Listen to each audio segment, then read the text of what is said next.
శుక్లాం బ్రహ్మ విచారసార పరమాద్యాం జగద్వ్యాపినీం వీణా పుస్తకధారిణీం అభయదాం జాడ్యాంధకారాపహాం హస్తే స్ఫాటికమాలికాం విదదతీం పద్మాసనే సంస్థితాం వందే తాం పరమేశ్వరీం భగవతీం బుద్ధిప్రదాం శారదాం.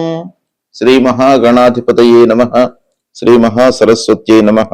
శ్రీ గురుభ్యో నమః. ప్రేక్షకులకందరికీ నూతన సంవత్సరము శ్రీ పరాభవనామ సంవత్సర ఉగాది శుభాకాంక్షలు తెలియజేస్తూ, ఈ సంవత్సరము మీ రాసులలో జన్మించినటువంటి వారికి, అంటే 12 రాసులలో జన్మించినటువంటి వారికి ఎలాంటి ఫలితాలు ఉండబోతున్నాయి అనేటువంటి విషయాన్ని మనం తెలుసుకుందాం. ఈ సంవత్సరము అంటే ఈ పరాభవనామ సంవత్సరంలో ముఖ్యమైనటువంటి గ్రహాల యొక్క స్థితి ఎలా ఉంది? ముఖ్యమైనటువంటి గ్రహాలు అనంటే మనం ప్రధానంగా గురు, శని, రాహువు, కేతువు, ఈ 4 గ్రహాలు సంవత్సర ఫలితం పైన ప్రభావాన్ని చూయించేటువంటి గ్రహాలు. అంటే ఈ 4 గ్రహాలు కూడాను ఒక్కొక్క రాశిలో ఎక్కువ రోజులు సంచరిస్తూ ఉంటారు కాబట్టి ఈ గ్రహముల యొక్క ప్రభావము రాశి పైన, ఆ రాశిలో జన్మించినటువంటి వారిపైన చాలా ఎక్కువగా ఉంటుంది. కాబట్టి సంవత్సర గోచార ఫలితాలు తెలియజేస్తూ ఉన్నప్పుడు ఈ 4 గ్రహాల యొక్క సంచారాన్ని మనము ప్రధానంగా తీసుకుంటాం. అయితే ఈ సంవత్సరము గురువు 5 డిసెంబర్ 2025 నుండి 1 జూన్ 2026 వరకు మిథున రాశిలో సంచరిస్తున్నాడు. తదనంతరం అంటే 2 జూన్ 2026 నుండి 31/10/2026 వరకు కర్కాటక రాశిలో సంచరిస్తున్నాడు. తదనంతరం అంటే 31/10/2026 నుండి 24/1/2027 వరకు సింహరాశిలో సంచరిస్తున్నాడు. అతిచార వశాత్తు సింహరాశిలోకి వచ్చి ఈ సమయంలో సింహరాశిలో సంచారం జరుగుతోంది. తదనంతరం అంటే 24 జనవరి 2027 నుండి 26/6/2027 వరకు మళ్ళీ కర్కాటక రాశిలోకి వక్రరీత్యా వస్తున్నాడు. ఈ విధంగా గురువు యొక్క సంచారము ఈ సంవత్సరము ఉంది. అంటే 3 రాశులలో గురువు సంచరిస్తున్నాడు. మిథునం, కర్కాటకము, సింహము రాశిత్రయ సంచారం చేస్తున్నాడు. రాశిత్రయ సంచారం మూలకంగా కొన్ని ఇబ్బందులు ఉంటాయి. దేశవ్యాప్తంగా, ప్రపంచవ్యాప్తంగా, రాష్ట్ర వ్యాప్తంగా ఇబ్బందులు, యుద్ధాలు, వాతావరణ సమస్యలు ఇలాంటివి ఏర్పడేటువంటి అవకాశాలు ఉంటాయి. ఇక శని యొక్క సంచారాన్ని చూసినట్టయితే 29 మార్చి 2025 నుండి 3/6/2027 వరకు మీనరాశిలో సంచరిస్తున్నాడు. ఈ మొత్తం కాలం కూడాను మీనరాశిలో సంచరిస్తున్నాడు. ఇక రాహువు 18 మే 2025 నుండి 5 డిసెంబర్ 2026 వరకు కుంభరాశిలో సంచరిస్తున్నాడు. కేతువు 18/5/2025 నుండి 5 డిసెంబర్ 2026 వరకు సింహరాశిలో సంచరిస్తున్నాడు. తదనంతరం రాహువు అంటే మళ్ళీ 5 డిసెంబర్ 2026 నుండి 23 జూన్ 2028 వరకు మకర రాశిలో సంచరిస్తున్నాడు. ఇదే సమయంలో కేతువు అంటే 5 డిసెంబర్ 2026 నుండి 23 జూన్ 2028 వరకు కర్కాటక రాశిలో సంచరిస్తున్నాడు. ఈ విధంగా ఈ ప్రధానమైనటువంటి గ్రహాల యొక్క సంచారము ఈ పరాభవనామ సంవత్సరంలో ఉంది. ఈ సంచారాన్ని దృష్టిలో పెట్టుకొని ఏ స్థానాలలో సంచరిస్తున్నారు, ఆ గ్రహాల యొక్క కారకత్వాలు, వాళ్ళు సంచరిస్తున్నటువంటి స్థానము యొక్క ప్రభావము ఆ జాతకుని పైన ఎలా ఉంటుంది అనేటువంటి విషయాన్ని మనం తెలుసుకుందాం. కన్యా రాశి వారికి శ్రీ పరాభవనామ సంవత్సరంలో గోచర ఫలితాలు ఎలా ఉన్నాయో తెలుసుకుందాం. కన్యా రాశి జాతకులు అంటే ఎవరు? ఏ నక్షత్రాలలో జన్మించినటువంటి వాళ్ళు, ఏ అక్షరంతో ప్రారంభమయ్యేటువంటి పేరు కలిగినటువంటి వాళ్ళు వస్తారో ముందుగా మనం చూసినట్టయితే, కన్యా రాశి అనగానే ఉత్తర ఫల్గుని నక్షత్రం 2, 3, 4 పాదాలలో జన్మించినటువంటి వాళ్ళు, హస్తా నక్షత్రం 1, 2, 3, 4 పాదాలలో జన్మించినటువంటి వాళ్ళు, చిత్తా నక్షత్రం 1, 2 పాదాలలో జన్మించినటువంటి వాళ్ళందరూ కూడాను కన్యా రాశి కిందికి వస్తారు. అయితే నక్షత్రము అంటే జన్మ నక్షత్రము తెలియనటువంటి వాళ్ళు, అంటే జన్మ తేదీ, జన్మ సమయము ఇవి ఖచ్చితంగా లేనటువంటి వాళ్ళు ఏం చేయాలి? వాళ్ళ యొక్క వ్యవహార నామం దృష్ట్యా రాశి నిర్ధారణ చేసుకొని తద్వారా ఫలితాలను చూసుకోవడము చాలా మంచిది. ఆ విషయంలో మనం చూసినట్టయితే టో, పా, పి, పు, షణ్, నా, ఠ, పే, పో అనే అక్షరాలతో ప్రారంభమయ్యేటువంటి పేరు కలిగినటువంటి వాళ్ళందరూ కూడాను కన్యా రాశి కిందికి వస్తారు. ఇలా రాశి నిర్ధారణ చేసుకొని ఫలితాలను చూసుకోవడము చాలా మంచిది. ఇకపోతే కన్యా రాశి వారికి ఈ పరాభవనామ సంవత్సరంలో సంవత్సర ప్రారంభాన్ని దృష్టిలో పెట్టుకున్నట్టయితే ఆదాయ వ్యయాలు, రాజపూజ్య రాజ్యావమానాలు నిర్ణయింపబడతాయి. అది ఒకటే మనకు పూర్తి ఫలితాలను ఇవ్వదు, అది ఒక ఫ్యాక్టర్ అన్నమాట ఈ సంవత్సరంలో. అయితే కన్యా రాశి వారికి ఆదాయం 8గా ఉంది, వ్యయం 11గా ఉంది ఈ సంవత్సరం. అంటే ఆదాయ వ్యయాలలో ఎక్కువగా వ్యత్యాసం లేకపోయినప్పటికీ ఆదాయం తక్కువగా, వ్యయము ఎక్కువగా ఉంది కాబట్టి కొంత ఖర్చులపై మనకు నియంత్రణ అనేటువంటిది అవసరం అనే విషయాన్ని మనకు ఇది తెలియజేస్తుంది. రాజపూజ్యం 3, రాజావమానం కూడాను 3గా ఉంది, సమపాళ్లలో ఉంది. అంటే విజయము అపజయము రెండు కూడాను సమానంగా ఉంది. గౌరవము అమర్యాద అనేటువంటిది కూడాను సమానంగా కనబడుతుంది. కాబట్టి కొంత దీన్ని వృద్ధి చేసుకోవడానికై మీ వైపు నుంచి మీరు ప్రయత్నాలు చేయడం చాలా మంచిది అనేటువంటి విషయం మనకి ఇక్కడ తెలియజేస్తుంది. ఇకపోతే కన్యా రాశి వారికి ఈ సంవత్సరము ముఖ్యమైనటువంటి గ్రహాలు ఏ స్థానంలో సంచరిస్తున్నాయి అనే విషయాన్ని మనం చూసినట్టయితే, ప్రారంభంలో గురువు దశమ స్థానంలో సంచరిస్తున్నాడు. ఇది కొంత ప్రతికూలమైనటువంటి సంచారం. తదనంతరం అంటే జూన్ నుండి డిసెంబర్ వరకు ఏకాదశ స్థానంలో సంచరిస్తున్నాడు. ఇది చాలా అనుకూలమైనటువంటి స్థితి. తదనంతరం ద్వాదశ స్థానంలోకి ప్రవేశిస్తున్నాడు. ద్వాదశ స్థానంలో సంచారం కొన్ని విషయాలలో అనుకూలత, కొన్ని విషయాలలో ప్రతికూలమైనటువంటి ఫలితాలను ఇస్తుంది. ఇక సప్తమ స్థానంలో శనీశ్వరుడు ఉన్నాడు. శని యొక్క సంచారం ప్రతికూలంగా ఉంది. రాహువు మట్టుకు 6వ స్థానంలో సంచరిస్తున్నాడు, అనుకూలంగా ఉన్నాడు. కేతువు ద్వాదశ స్థానంలో ప్రతికూలంగా ఉన్నాడు. డిసెంబర్ 5 తర్వాత రాహు యొక్క మార్పు జరుగుతుంది. రాహు పంచమ స్థానంలోకి వస్తున్నాడు. అదే సమయంలో కేతువు ఏకాదశ స్థానంలోకి వస్తున్నాడు. అంటే కేతువు యొక్క సంచారం అనుకూలంగా ఉంది, రాహు యొక్క సంచారం డిసెంబర్ తర్వాత ప్రతికూలంగా ఉంది. ఈ విధంగా మనకు ఈ 4 గ్రహాల యొక్క సంచారము, స్థానాలు ఉన్నాయి. అయితే వీటన్నిటిని కూడాను క్రోడీకరించి ఫలితాలను మనం చూసినట్టయితే, ఈ సంవత్సరము కన్యా రాశి వారికి కొంత కష్టాలతో, అంటే మీరు కష్టపడినట్టయితే ప్రతిఫలం అనేటువంటిది ఉంటుంది. కష్టే ఫలి అన్న చందంగా ఈ సంవత్సరం జరుగుతుంది. మీరు ఓవర్లుక్ చేసినట్టయితే ఫలితాలు మీకు అందవు. కనుక ప్రతి విషయాన్ని కూడాను దగ్గరుండి జాగ్రత్తగా చూసుకుంటూ ఏ రకమైనటువంటి స్టెప్స్ తీసుకోవాలి అనేటువంటి సమయస్ఫూర్తితో మీరు ఉన్నట్టయితే చాలా అభివృద్ధి పథంలోకి మీరు వచ్చేటువంటి అవకాశాలు ఉన్నాయి అనేటువంటి విషయం మనకు ఈ సంచారం మూలకంగా తెలుస్తుంది. ఇక గురువు మిథున రాశిలో సంచరిస్తున్నటువంటి సమయంలో వృత్తి పైన మీరు ఫోకస్ చేయాలి. అంటే దశమ స్థానము ముఖ్యంగా మనం చేసేటువంటి పనులపై ప్రభావాన్ని చూపిస్తుంది. కాబట్టి వృత్తి లోపల మీరు అభివృద్ధిని పొందేటువంటి అవకాశాలు ఉన్నాయి. ఒక శుభగ్రహము, సంపూర్ణ శుభుడు గురువు, అలాంటి గురుగ్రహము మీకు దశమ స్థానంలో సంచరిస్తున్నాడు. గోచార రీత్యా ప్రతికూలమే అయినప్పటికీ దశమ స్థానంలో ఆ గురువు యొక్క స్థితి కొంతవరకు మీకు కలిసి వస్తుంది. తద్వారా ఉద్యోగంలో గుర్తింపు పొందేటువంటి అవకాశాలు ఉన్నాయి.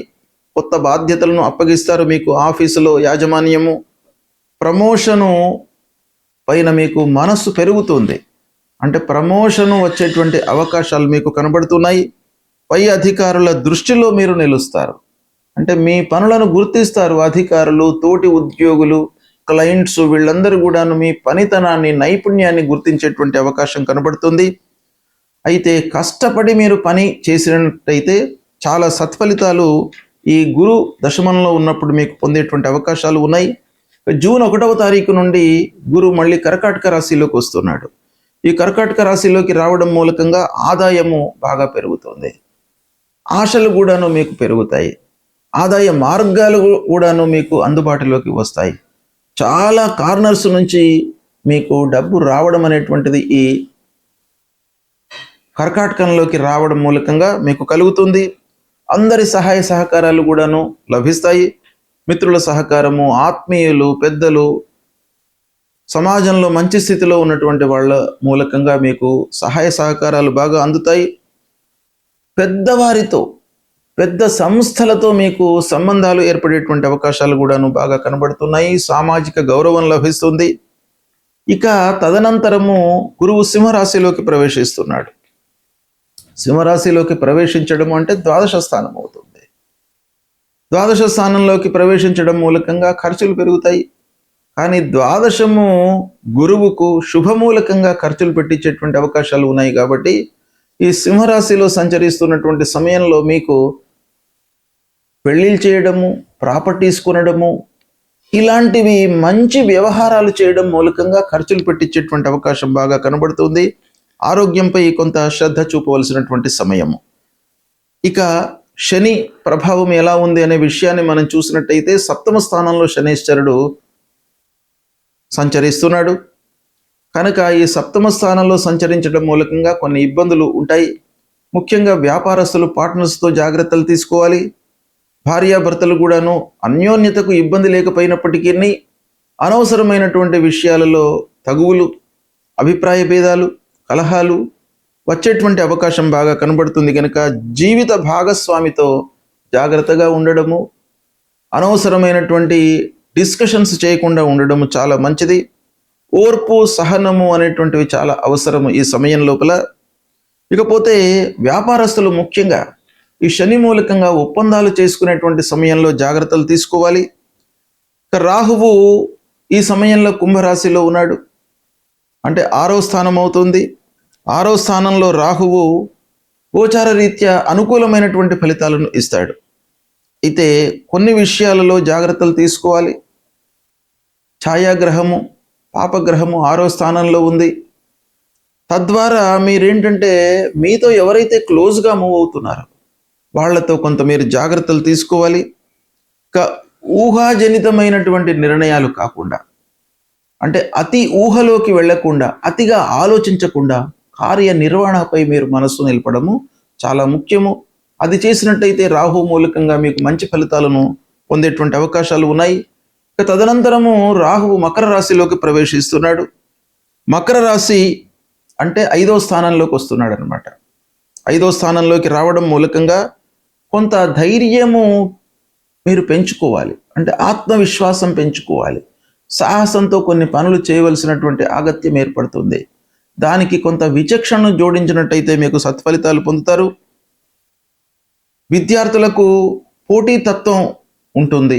దాన్ని కూడాను మీరు చాలా జాగ్రత్తగా డెవలప్ చేసుకున్నట్టయితే మంచి విషయాలు కలుగుతాయి. ఇక క్రీడలు, ఆటలు, పాటలు, నృత్యాలు ఇలాంటి వాటిపైన మీరు ఫోకస్ చేసినట్టయితే, అంటే ఆ రంగంలో ఉన్నటువంటి వాళ్లకు కొంత అనుకూలమైనటువంటి అవకాశాలు వచ్చే సమయం ఇది. ఇక కేతువు సింహంలో ఉండడం మూలకంగా ఖర్చులలో కొంత నిర్లిప్తత, అంటే ఒక పక్కన ఖర్చు అవుతున్నప్పటికీ దాన్ని నియంత్రించుకోవడం పైన మనసు నిలపకపోవడము, తద్వారా కొన్ని ముఖ్యమైనటువంటి పనులను మీరు చేసేటువంటి సమయం లోపల మీ చేతిలో డబ్బు లేకపోవడం మూలకంగా ఇబ్బందులను ఎదుర్కొనేటువంటి అవకాశం బాగా కనబడుతుంది. కనుక ప్రారంభం నుంచి మీరు ఏం చేయాలి? పొదుపుపై మనస్సు నిలపాలి. ఈ సంవత్సరం కన్యా రాశి వాళ్ళు అది చేసినట్టయితే మీకు కష్టకాలంలో మీ చేతిలో డబ్బు ఉన్నట్టయితే అది శ్రీరామ రక్షగా ఉంటుంది, మిమ్మల్ని అన్ని విధాలుగా రక్షిస్తుంది. కాబట్టి పొదుపుపై మీరు జాగ్రత్తగా మనస్సు నిలపాలి. ఇక కోపము, భావోద్వేగము, తొందరపడము, వీటిపైన నియంత్రణ ఈ సంవత్సరం చాలా అవసరం. ఓపికతో మీరు పనులు చేయండి, తప్పకుండా మీకు మంచి ఫలితాలు కలుగుతాయి. ఇక కేతువు కర్కాటకంలోకి రావడము కొంతవరకు కలిసి వస్తుంది, అంటే ఏకాదశ స్థానం అవుతుంది. ఏకాదశ స్థానంలో కేతువు సంచరించడం మూలకంగా మీకు సమాజం లోపల గౌరవ మర్యాదలు బాగా పెరుగుతాయి, ఆధ్యాత్మికత బాగా పెరుగుతుంది, తీర్థయాత్రలు, విహారయాత్రలు ఇలాంటివి చేపట్టేటువంటి అవకాశం బాగా కనబడుతుంది. ఒక పక్కన పని భారం పెరిగినప్పటికీ ఫలితాలు మీకు అనుకూలంగా ఉంటాయి. వ్యాపారస్తులకు మిశ్రమ ఫలితాలు ఉన్నప్పటికీ సంతృప్తిగానే ఉంటారు. కొత్త వ్యాపారాలకు మట్టుకు సరి అయినటువంటి సమయం కాదు కనుక ఒప్పందాలు చేసుకునేటప్పుడు ఆర్థికపరమైనటువంటి లావాదేవీలు మీరు చూసేటప్పుడు కొంత జాగ్రత్తగా ఉండడం మంచిది. ఇక మాటల వలన కొంత విభేదాలు ఏర్పడేటువంటి అవకాశం ఉంది కాబట్టి దాన్ని కొంత జాగ్రత్తగా తీసుకోండి. ఆరోగ్యాన్ని జాగ్రత్తగా చూసుకోవాలి.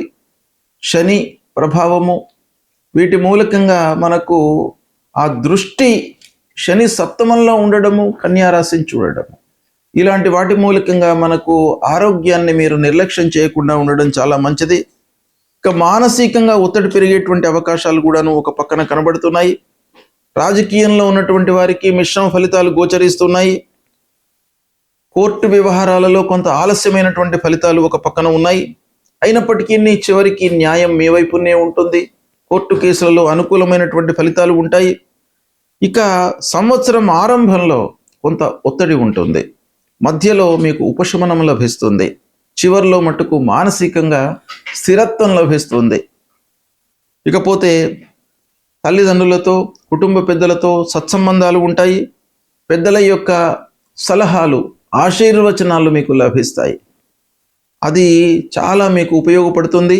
ఆధ్యాత్మికం పైన ఆసక్తి బాగా పెరుగుతుంది ఈ సంవత్సరము. కోపాన్ని నియంత్రించుకోవడం చాలా ముఖ్యమైనటువంటిది. విమర్శలను, ఆఫీసులో కొన్ని విమర్శలు మీ పైన వచ్చేటువంటి అవకాశాలు ఉంటాయి. అయితే దాన్ని వ్యక్తిగతంగా తీసుకోకుండా ఉన్నట్టయితే మీరు ఇంకా సత్ఫలితాలను పొందే అవకాశాలు ఉన్నాయి. ఇకపోతే ఈ సంవత్సరము మీకు ముఖ్యంగా ఒక జీవన విధానం లోపల కొంత మార్పు జరిగేటువంటి అవకాశాలు ఉన్నాయి. ఆకర్షణీయమైనటువంటి పనులు చేస్తారు, బాధ్యతలను స్వీకరిస్తారు. మీరు బాధ్యతలు పెరుగుతాయి, అయితే వాటిని మీరు స్వీకరిస్తారు. స్వీకరించి అనుకున్నటువంటి సమయం లోపల దాన్ని ఎలా పూర్తి చేయాలనేటువంటి విషయంపై మీరు మనస్సులు నిలుపుతారు. ఓవరాల్గా ఈ సంవత్సరము ఆర్థిక క్రమశిక్షణ అనేటువంటిది చాలా అవసరం. అంటే మీరు ఒక ప్రణాళిక ప్రకారంగా పనులు చేసినట్టయితే మీకు చాలా సత్ఫలితాలను పొందుతారు. చిన్న చిన్న విజయాలతో మీరు చాలా సంతృప్తికరమైనటువంటి ఆనందాన్ని పొందుతారు. పెద్ద విజయాలు కూడాను ఈ సంవత్సరం కనబడుతున్నాయి. అంటే విజయాలకు మీరు బాట వేస్తారు ఈ సంవత్సరం. అంటే ఆ పనిని కూలంకషంగా మీరు చర్చించి తెలుసుకొని దానికి సరిపడేటువంటి ఒక పునాది ఈ సంవత్సరం మీరు వేసే అవకాశాలు బాగా ఉన్నాయి. గౌరవ మర్యాదలు లభిస్తాయి. ఓవరాల్గా మనం చూసినట్టయితే ఈ సంవత్సరము మీకు బాగా కలిసి వస్తుంది. కన్యా రాశి వారికి దీన్ని దృష్టిలో పెట్టుకొని మీరు పనులు చేసినట్టయితే చాలా సత్ఫలితాలను పొందుతారు. గ్రహస్థితి బాగా లేనప్పుడు భగవంతుడి యొక్క అనుగ్రహం కొరకై మనము కొన్ని పరిహారాలను చేసుకోవాలి. అవి ఏంటంటే ముఖ్యమైనటువంటి గ్రహాలు మనకు గురు, శని, రాహువు, కేతువు. గురువు ప్రతికూలంగా ఉన్నప్పుడు అంటే 2, 5, 7, 9, 11 స్థానాలలో గురువు సంచరిస్తున్నప్పుడు అనుకూలమైనటువంటి ఫలితాలను ఇస్తాడు. ఇవి కాకుండా మిగతా స్థానాలలో సంచరిస్తున్నప్పుడు ప్రతికూలమైనటువంటి ఫలితాలు ఇస్తాడు. కాబట్టి ఈ ప్రతికూలతను నివారించడానికి ఆ గురువు యొక్క అనుగ్రహం మనకు కావాలి. కాబట్టి మనము ఆ గురువును ప్రీతి చేసుకోవడానికై ఏం చేయాలి అనేటువంటి విషయాన్ని మనం చూసినట్టయితే ప్రథమంగా గురువుకు సంబంధించినటువంటి మూల మంత్రము మీరు ప్రతినిత్యం కూడాను జపించండి. దేవానాంచ ఋషీణాంచ గురుంకాంచన సన్నిభం వందనీయం త్రిలోకానాం తన్నమామి బృహస్పతిం అనేటువంటి ఈ మూల మంత్రాన్ని ప్రతినిత్యం కూడాను చదువుకోండి. గురువులను సందర్శించండి, సద్గురువుల దగ్గరికి వెళ్ళండి, వాళ్ళ యొక్క ఆశీస్సులను పొందండి, తల్లిదండ్రుల యొక్క అనుగ్రహాన్ని పొందండి, తల్లిదండ్రులకు కావలసినటువంటి సపర్యలను చేస్తూ ఉండండి. తద్వారా మీకు ప్రథమ గురువులు తల్లిదండ్రులు కాబట్టి వారి మూలకంగా మీకు అనుగ్రహం లభిస్తుంది. గురువు మూలకంగా కలిగేటువంటి ఆ దుష్ప్రభావం దూరం అవుతుంది. తల్లిదండ్రులకు సేవ చేయండి, తప్పకుండా మీకు గురువు యొక్క అనుగ్రహం లభిస్తుంది. దక్షిణామూర్తి స్తోత్ర పారాయణం చేసుకోండి, దత్తాత్రేయ స్వామిని కొలవండి. ఈ విధంగా చేసినట్టయితే గురువు ప్రీతి చెంది మీకు అనుకూలమైనటువంటి ఫలితాలను ఇస్తాడు. అదేవిధంగా శనీశ్వరుడు ముఖ్యమైనటువంటి గ్రహ, పాపగ్రహాల లోపల శని ముఖ్యమైనటువంటి గ్రహం గనక ఈ శనీశ్వరుడు 3, 6, 11 స్థానాలలో సంచరిస్తున్నప్పుడు శుభ ఫలితాలను ఇస్తాడు. మిగతా స్థానాలలో సంచరిస్తున్నప్పుడు ప్రతికూలమైనటువంటి ఫలితాలను ఇస్తాడు. ముఖ్యంగా అర్ధాష్టమ స్థానం అంటే 4వ స్థానంలో సంచరిస్తున్నప్పుడు, అష్టమ స్థానం అంటే 8వ స్థానంలో సంచరిస్తున్నప్పుడు, ద్వాదశ స్థానం అంటే 12వ స్థానంలో సంచరిస్తున్నప్పుడు, జన్మస్థానంలో సంచరిస్తున్నప్పుడు, ద్వితీయం అంటే 2వ స్థానంలో సంచరిస్తున్నప్పుడు చాలా ప్రతికూలమైనటువంటి ఫలితాలను శనీశ్వరుడు మనకు కలిగిస్తాడు. కాబట్టి దీని నుండి విముక్తులు కావడానికై అంటే శని ముఖ్యంగా మనకు జీవితంలో చాలా గుణపాఠాలను నేర్పిస్తాడు. ప్రతి విషయం లోపల కూడాను ఆలస్యము, అనుకున్నవి కాకపోవడము, ఆర్థికమైనటువంటి ఇబ్బందులు, మనిషి లోపల ఒక లేజీనెస్ అనేటువంటిది క్రియేట్ చేయడము, ఇలాంటి ఎన్నెన్నో విషయాలపై శని యొక్క ప్రభావం ఉంటుంది. కాబట్టి శనిని ప్రీతి చేసుకోవడానికి మనం ఏం చేయాలి? ప్రతినిత్యం కూడాను శనీశ్వరుడికి సంబంధించిన మూలమంత్రాన్ని చదవండి. నీలాంజన సమాభాసం రవిపుత్రం యమాగ్రజం ఛాయా మార్తాండ సంభూతం తం నమామి శనీశ్వరం అనేటువంటి మూలమంత్రాన్ని ప్రతినిత్యం చదువుకోండి. ఆంజనేయ స్వామిని కొలవండి, ఆంజనేయ స్వామి దేవాలయానికి వెళ్ళండి, హనుమాన్ చాలీసా ప్రతినిత్యం కూడాను చదువుకోండి. ఈ స్తోత్ర పారాయణం మూలకంగా శనీశ్వరుడికి సంబంధించినటువంటి దుష్ప్రభావం దూరం అవుతుంది. అదేవిధంగా రాహువు ముఖ్యమైనటువంటి గ్రహము. మన లోపల భ్రాంతి, భయము, ఆందోళన ఇలాంటివన్నీ కూడాను క్రియేట్ చేసేటువంటి ఒక తత్వం కలిగినటువంటి గ్రహము రాహుగ్రహం. ఈ రాహుగ్రహం మూలకంగా మనకు ఇబ్బందులు చాలా కలుగుతాయి. అంటే గోచార రీత్యా 3, 6, 11 స్థానాల్లో సంచరిస్తున్నప్పుడు రాహు మంచి ఫలితాలను ఇస్తాడు. కనుక ఈ స్థానాలు కాకుండా మిగతా స్థానాలలో ఉన్నప్పుడు మనము రాహు కొరకై పరిహారం చేసుకోవాలి. మూలమంత్రాన్ని జపించడం. అర్ధకాయం మహావీర్యం చంద్రాదిత్య విమర్దనం సింహిక గర్భ సంభూతం తం రాహుం ప్రణమామ్యహం అనేటువంటి మూలమంత్రాన్ని చదువుకోండి. ప్రతినిత్యం కూడాను అమ్మవారిని సేవించండి, దుర్గామాతను సేవించండి. దుర్గామాత గుడికి వెళ్ళండి, అమ్మవారికి ప్రదక్షిణాలు చేసినట్టయితే తప్పకుండా మీకు అమ్మవారి యొక్క అనుగ్రహము, రాహువు యొక్క అనుగ్రహము లభిస్తుంది.